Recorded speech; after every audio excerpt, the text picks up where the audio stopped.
The year was 2021, and the Phoenix Suns had just won the NBA Western Conference Finals and were headed to the NBA Finals. And life was so good for Suns fans. And although they didn't win the finals, they pushed the Milwaukee Bucks to a respectable 6-game series, and it was nothing for the Suns and Devin Booker to be ashamed about because they lost to the team that had arguably the best player in the world and the back-to-back MVP, Giannis Antetokounmpo. So the Suns held their head high, and they had a lot to look forward to. Their franchise player Devin Booker was amazing in the playoffs and truly broke out into that next level and broke into that superstardom category. And at just 24 years old, there was nowhere for Devin Booker and the Suns to go but up, or so we thought. Now, before we get into how the Phoenix Suns ruined their future, make sure you guys go down below, hit that like button because I worked super hard on this video, and also go check out the channel ENT Basketball. There's a lot of great videos on this channel. Check out the YouTube shorts, and don't forget to hit the subscribe button. Now, let's get into how the Suns ruined their future. So right after the Suns lost the finals, they were heading into the 2022 season, and they would run it back with basically the same core of players surrounding Devin Booker. And it was a pretty good decision at the time because these were guys who had performed well in the playoff run prior. Guys like Chris Paul, guys like DeAndre Ayton, Mikal Bridges, Cam Johnson. And in that 2022 regular season, the Suns had the greatest regular season in their franchise history. It was truly historic for them. They finished the season with 64 wins and only 18 losses. It was the most wins in franchise history. They entered the playoffs as arguably the best team in the NBA and as the #1 seed in the Western Conference. And they got matched up against the New Orleans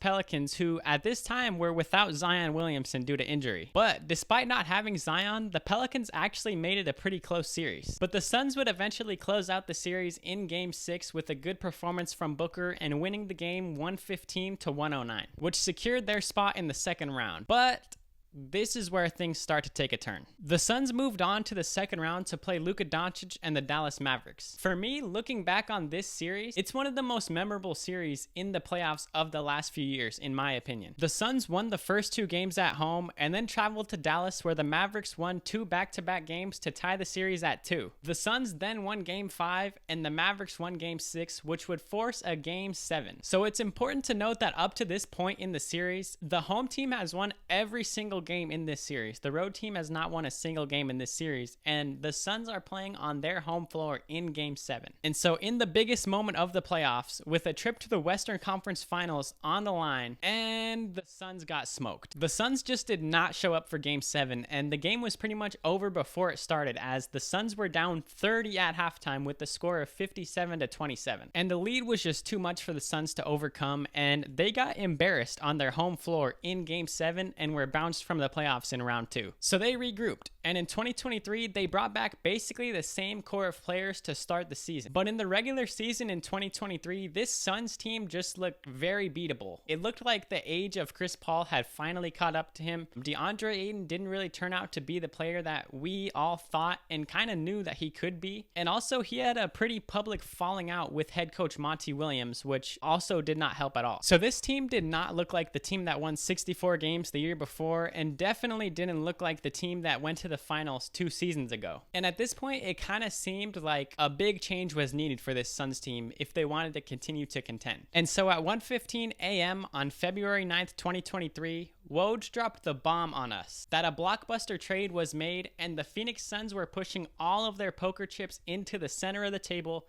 and going all in. They were trading a massive haul of Mikal Bridges, Cam Johnson, Jay Crowder, and 4 first-round picks to the Brooklyn Nets in exchange for Kevin Durant. To say that they were going all in on this trade is an understatement. They traded 2 of their best young players on the roster in Mikal Bridges and Cam Johnson, as well as 4 first-round picks all the way until 2029. They sacrificed pretty much all of their current assets and their future assets to go all in on the present and acquire the big star Kevin Durant. And in my opinion, at the time, this trade made sense. Kevin Durant had a pretty public falling out with the Brooklyn Nets, and that whole situation in Brooklyn just fell apart. And now was the perfect time for the Suns to capitalize. And to be honest, you never know when a player like KD is going to be available for trade again. So it was a good opportunity. The Suns ended the regular season with a record of 45-37 and finished as the 4th seed in the West and got matched up against the Clippers in the first round. But the Clippers were without Paul George, and Kawhi Leonard ended up getting hurt in game 2 of the series and missed the rest of the series. But to their credit, the Suns did a pretty good job, and they did what they had to do, and they made it a pretty easy 5-game series to move on to round 2. However, in this first round series against the Clippers, some cracks started to show. And it was very apparent that after they traded for Kevin Durant and they got rid of their depth and got rid of their young players, this team had almost no depth whatsoever. And it was basically up to KD and Devin Booker to put the team on their backs if they wanted to win. They were able to make it past the Kawhi and Paul George-less Clippers in round 1, but in round 2, they had to play the Denver Nuggets. And it was pretty clear that that lack of depth was not going to hold up against the Nuggets. So the Suns were able to stretch the series because of some heroics from Booker and Kevin Durant in games 3 and 4, which led to game 6. Again, on the Suns' home floor with their backs against the wall, win or go home, and they got smoked. Again. And in an exact mirror of the year before against the Mavericks, the Suns just did not show up to game 6 against the Nuggets. And they were down by 30 at halftime again. They were down 81-51 at halftime. And just like the year before, they were embarrassed on their home floor. In a winner-go-home situation, they got blown out. So that now brings us to this past offseason, the 2023 offseason, where the Suns understood that they needed to make some roster changes. They ended up firing head coach Monty Williams. The writing seemed to be on the wall that Chris Paul was on his way out, which ended up being true, as on June 22nd, 2023, the Suns traded Chris Paul, Landry Shamet, 6 second-round picks, as well as pick swaps in 2024, 2026, 28, and 2030 to the Wizards to acquire former All-Star Bradley Beal. And so the Phoenix Suns basically risked more of their future to go all in once again on the big 3 of Devin Booker, Kevin Durant, and Bradley Beal. Now, to me at the time, I thought this was a little bit of a head scratcher because, like I was saying earlier, the main reason why they lost in the playoffs the year before was that they had no depth on this team whatsoever. And so KD and Booker basically had to carry the team from a scoring perspective. And adding Bradley Beal to this team didn't fix any of their needs. If anything, now it actually made them more of needs because now they have 3 players who all play a similar style of basketball and don't really complement each other that well. And now this trade, bringing in Bradley Beal, who has a massive contract, makes it even harder to go out into free agency or into the trade market and get more role players, guys who are going to help this team defend, shoot threes. Getting Bradley Beal, although it helped them from a star power category, definitely hurt their depth even more than what it already was. And they can basically at this point only afford players on veteran minimum contracts. So the Suns played this past season with that big 3, and although they went through some health issues here and there, they ended up being the 6th seed in the Western Conference and playing against the Minnesota Timberwolves in the first round. And they got smoked.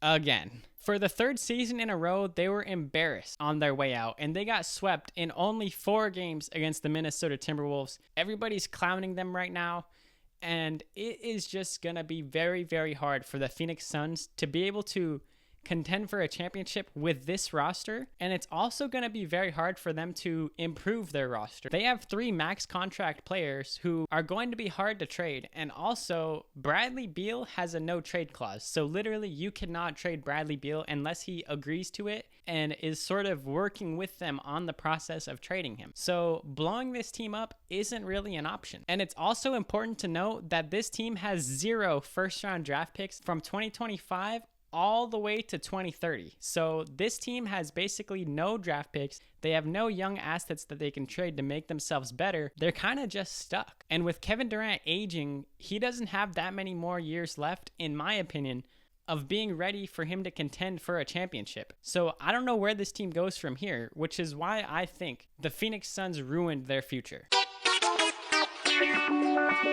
So where does this team go from here? Like I said earlier, I'm not sure how they can get themselves out of this hole. It's going to be very, very, very hard, and they're probably just going to have to stick it out with this big 3 of Beal, Booker, and KD and hope for the best, I guess. It's going to be very hard for this team. So thank you guys so much for watching this video. I really had a fun time making it. Leave me a comment down below and let me know what you think about the Phoenix Suns. Do you think they're stuck? Do you think it was just a gelling period this season and next season they're going to bounce back with the big 3? Let me know in the comments. Leave a like on this video. check out my other videos. Go check out my YouTube shorts. Go check out some of my older content. I have a lot of NBA content coming out on this channel very soon, so leave me a like and subscribe to ENC Basketball. I'm out of here.